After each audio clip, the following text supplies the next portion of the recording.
имсол дар шаҳри ваҳдат низ садҳо нафар барои аввалин бор ба мактаб рафтанд.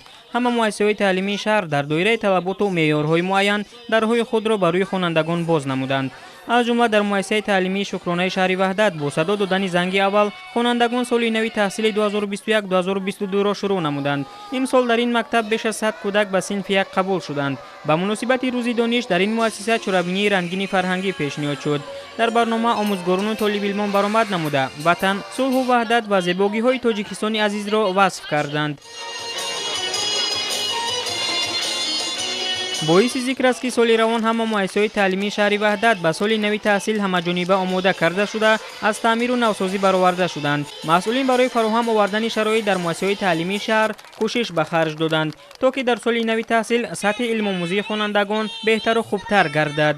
дар соли нави хониш мо кӯшиш менамоем ки сатҳу сифати таълим, тарбияро баланд бардошта ва хонандагони худро барои олимпиадаҳои ҷумҳуриявӣ ва байналмилалӣ омода намоем.